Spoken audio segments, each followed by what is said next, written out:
안녕하세요. 녹십자 아이메드 김상만입니다.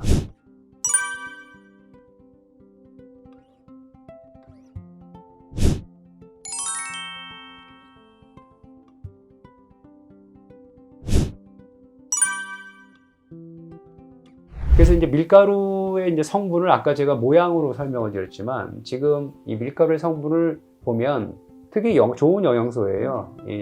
전분이 한 70에서 75% 차지하고요.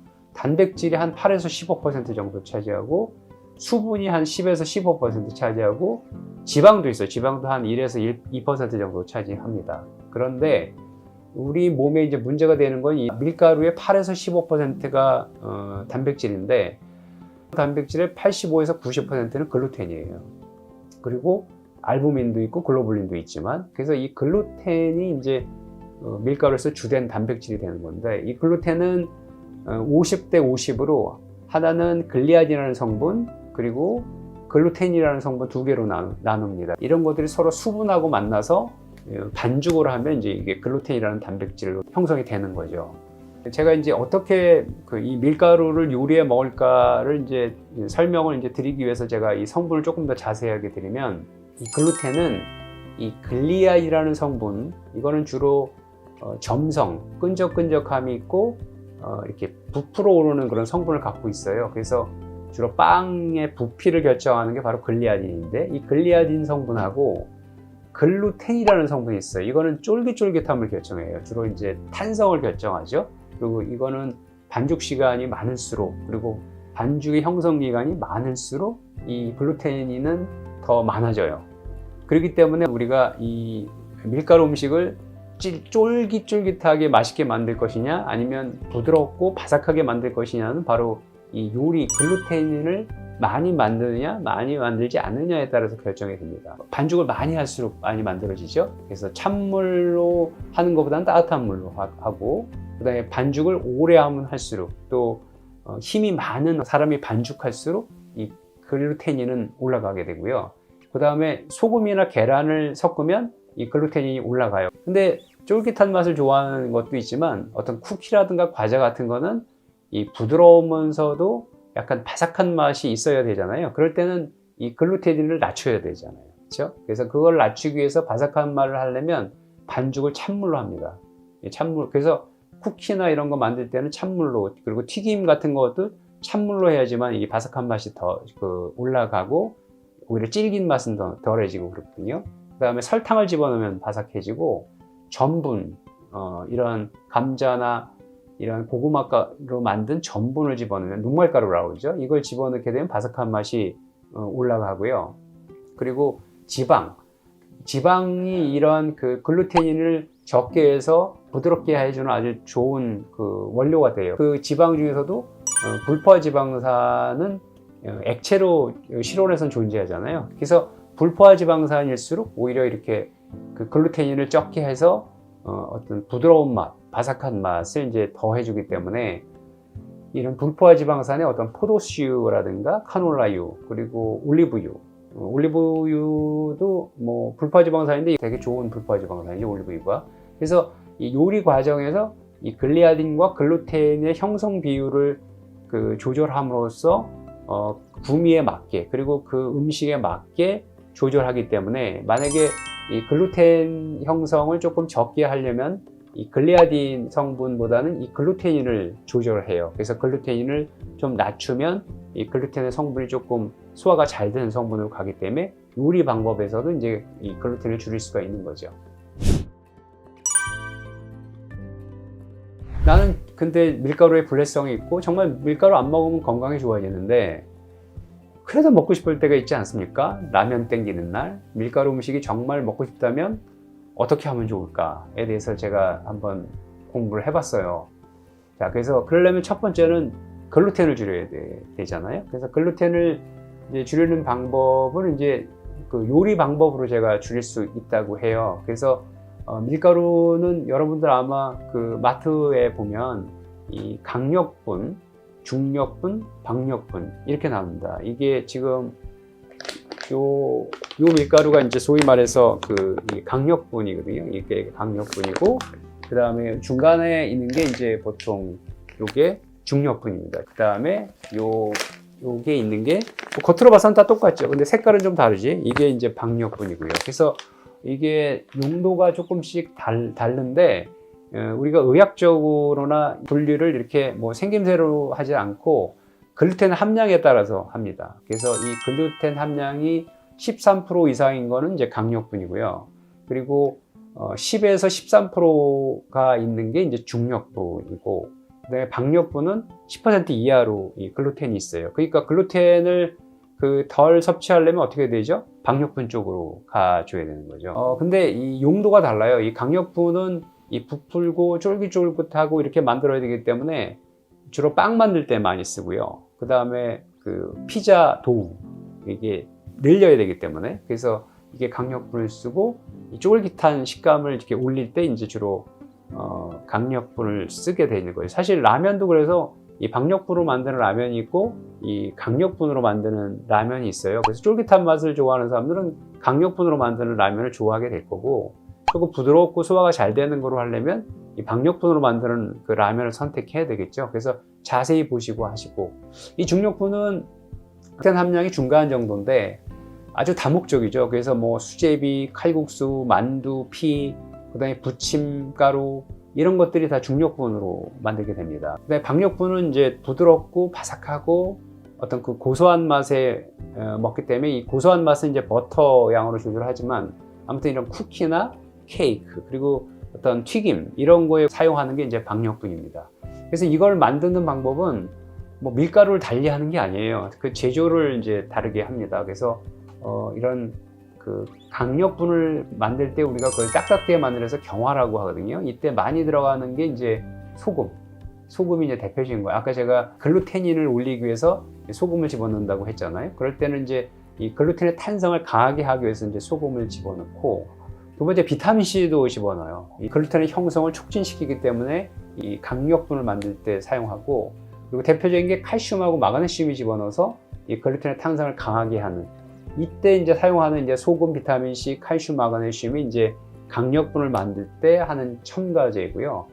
그 다음에 이제 그걸 약간 좀 연화시키는 게 레몬즙 식초라든가, 레몬즙 식초를 이제 집어넣어서 이제 이 글루테닌과 글리아딘이 녹기 쉽게, 그래서 약간 식초를 집어넣게 되면 좀 이 글루텐의 형성을 조금 줄일 수가 있어서 소화가 잘 되게 할 수 있어요. 우리가 면 먹을 때 간혹 식초 집어넣는 게 있고, 그 다음에 알코올료, 우리가 보통 청주라든가 이런 걸 집어넣어서 그 반죽할 때 쓰시는 분들이 있는데, 그것도 밀가루를 좀 연화시켜주는 그런 방법이고요. 그 다음에 이제 그 샐러드油같은 액상류를 집어넣어도 이제 연화시키는 방법이기 때문에, 그거는 이제 연화도 시키고 글루텐이 또 쭉쭉 늘어나게 해주는 그런 용도에도 쓰기 때문에 주로 이제 그 중력분일 때 쓰는 거고, 아주 그냥 부드럽게 만들 때 쓰는 지방 성분을 많이 집어넣으면 집어넣을수록 이 촉촉한 맛이 이제 더해지는 거죠. 그래서 버터, 마가린, 쇼트닝을 집어넣고, 그래서 이러한 가소성을 유지시키려면 이제 박력분을 쓰게 되는 거죠. 그러니까 만약에 내가 글루텐, 밀가루를 정말 먹고 싶다 했을 때는, 근데 자기가 글루텐에 문제가 있는 사람들 같은 경우, 특히 글리아딘에 문제가 있는 사람 같은 경우에는 이 박력분 쪽으로 가고 강력분 쪽을 조금 삼가시는 게 이제 그 소화에 도움이 된다는 거죠. 그 다음에 여러분, 대표적으로 이제 그 부침가루하고 튀김가루의 차이가 뭔지에 대해서 궁금해 하시는 분들이 많아요. 꼭 그게 구분돼야 되냐? 사실 구분 안 돼도 돼요. 어떤 분이 만약에 나는 그 부침개를 먹는데 좀 약간 좀 부드럽고 바삭하게 먹고 싶다, 그러면 뭐 박력분 써도 되는 거죠. 근데 원래는 부침가루는요 중력분으로 만들게 돼 있어요. 그래서 이 중력분을 만들기 위해서 약간 그 전분, 베이킹 파우더, 소금하고 설탕 이런 걸 조금 넣고 약간 그 누런색이죠. 부침가루는 주로 노릿노릿하게 이렇게 하는 것이 이제 부침가루고, 튀김가루는 박력분이에요. 그래서 이것도 이제 소금과 설탕, 베이킹 파우더를 치는데, 특히 이제 이게 바삭하고 이렇게 튀김옷이 좀 잘 부풀게 만들기 위해서 이제 그 베이킹 파우더를 조금 더 많이 섞죠. 또 전분가루, 이제 녹말이죠. 감자 옥수수로 만든, 이거는 이제 좀 걸쭉하게 이렇게 만들 때 이제 쓰게 되는 거죠. 아무튼 요리할 때 만약에 내가 글루텐에 문제가 있다, 그러면 부침개를 꼭 그 부침가루로 하실 필요가 없다는 거죠. 그 튀김가루로 하게 되면 오히려 좀 더 소화가 잘 되게 할 수 있다는 거기 때문에 상식적으로 아시면 도움이 되실 것 같아요. 근데 이제 또 라면은 재미난 게 하나 있어요. 이렇게 라면을 먹을 때 보면 나는 먹고 싶지 않다가 누가 먹고 싶으면 갑자기 먹고 싶은 게 바로 라면 아닙니까? 그래서 한 젓가락씩 먹다 보면 내가 끓인 라면 다 뺏기고, 저도 이제 아내하고 가끔 다투는 게, 아니 그 끓일 거면 같이 끓일 때 끓이라고 그러지 왜 먹을 거면서 그 안 먹는다고 그랬어, 이렇게 되는 경우가 되게 많거든요. 그게 왜 그런지 아세요? 이 라면은요, 짜고 뭐 이런 입맛으로 먹는 게 아니에요. 후각으로 먹는 거거든요. 그래서 이 후각이라고 하는 거는 이 냄새가 나면 먹고 싶어요. 그래서 라면은 후각으로 먹기 때문에 이제 그런 일이 일어나는 거를 제가 상식적으로 한번 말씀을 드리고, 그러면 라면을 정말 내가 먹고 싶은데 나 글루텐을 먹지 말라고 의사 선생님이 그랬다. 그러면 어떻게 해야 되느냐 하면 글루텐을 줄여야 되겠죠. 글루텐을 줄이는 방법은 이제 일단 물을 끓이는 속도가 달라요. 그래서 제가 이제 이 촬영을 하기 전에 라면 맛있게 유튜버가 끓이는 방법들을 제가 다 리뷰를 해봤거든요. 근데 정말 다양해요. 왜냐하면 어떤 사람들은 소화가 잘 되게 끓이는 게 맛있는 거고, 어떤 사람은 쫄깃쫄깃하게 그 맛을 즐기려고 먹는 사람이 다르기 때문에 라면 끓이는 방법이 제각각이더라고요. 그래서 그 공통점하고 제가 이제 구분을 해보면, 일단 물을 끓이는 속도가 달라요. 그러니까 센 불에 빨리 끓이느냐, 아니면 약한 불에 천천히 끓이느냐, 아니면 아예 끓는 물에 끓이느냐, 아니면 찬물을 데워서 끓이느냐, 이 차이가 있어요. 왜 그러냐면 이 글루텐은 오래 이 물하고 만나고 끓이는 시간이 길면 길수록 이 글루텐은 빨리 파괴가 되거든요. 없어지거든요. 그래서 좀 글루텐에 문제가 있는 분들은 약간 약한 불로 오래 끓이고, 그리고 찬물로 끓이고, 또 하나가 이제 이 스프를 먼저 넣느냐 면을 먼저 넣느냐의 차이도 이 끓는 점이 달라요. 그래서 스프는 이제 소금 같은 게 거기가 들어가 있기 때문에 비등점이 이렇게 낮아지거든요. 그래서 빨리 끓게 해야 됩니다. 그래서 이 스프를 먼저 넣으면은 역시 글루텐이 파괴되는 시간이 적어들기 때문에, 만약에 내가 좀 글루텐에 문제가 있다라고 생각하는 사람들은 스프를 먼저 넣고 그 다음에 이제 면을 넣는 게 좋고, 만약에 좀 쫄깃한 맛을 즐기고 싶다 그러는 사람은 면을 먼저 넣고 그 다음에 스프를 나중에 넣어서, 그런 방법으로 해서 이제 글루텐을 얼마나 남기느냐에 따라 달라요. 그러니까 자기 취향에 다른 거예요. 근데 어떤 사람들은 이거 갖고 싸우는 사람이 있어요. 야, 라면은 스프가 먼저 넣어야지. 어떤 사람은 면이 먼저지. 이거 갖고 싸우는 사람이 있는데 그게 다른 거예요. 내가 그래서 글루텐을 소화시키는데 문제가 없다면, 쫄깃쫄깃한 맛을 느끼고 싶다면 그 사람들은 뭐 그 면부터 집어넣는 거고요. 스프는 좀 나중에 집어넣고, 또 근데 나는 글루텐이 다 소화가 된 다음에 먹고 싶다 그러면 천천히 끓이시는 게 답이기 때문에 그런 식으로 이제 요리 방법을 하는 거고, 그 다음에 이제 라면을 젓가락으로 끓이면 안 되고 찌개로 끓여야 된다. 그래서 찌개로 이렇게 들어 올리면서 공기하고 이제 접촉을 해서 한 80% 정도 익으면 건져내서 먹어야지만 라면의 참맛을 느낄 수 있다. 그런 분들은 이 글루텐에 대한 분해 효소가 있는 거죠. 그래서 밀가루 음식을 마음대로 먹을 수 있는 사람이죠. 그런 사람들은 쫄깃한 맛을 즐기면서 맛있게 먹으면 돼요. 예. 근데 그게 이제 소화가 안 되는 사람은 이 글루텐을 분해하는 효소가 없다는 거죠. 또 어떤 그 유명하신 그런 셰프께서 이런 새우 액젓을 집어넣는 경우가 있더라고요. 감칠맛 때문에 집어넣는다고 이제 얘기를 하시는데, 사실 이 감칠맛보다 이 글루텐은 단백질이거든요. 근데 새우젓이나 이런 거는 그갈이 발효가 되면서 이 단백질 분해하는 효소가 거기 있어요. 그렇기 때문에 그 액젓을 좀 집어넣으면 이 글루텐이 분해가 빨리 되죠. 그래서 조금 소화가 안 되시는 분들은 이 감칠맛도 그렇지만 굉장히 그 글루텐을 줄일 수 있는 좋은 방법이라고 할 수가 있겠습니다. 그 다음에 이제 또 하나, 이제 끓이기 전에 먼저 다진 마늘하고 고추기름, 양파를 먼저 볶은 다음에 그 다음에 이제 이제 라면을 끓이는 그런 방법이 있더라고요. 이건 글루텐하고는 상관이 없고요.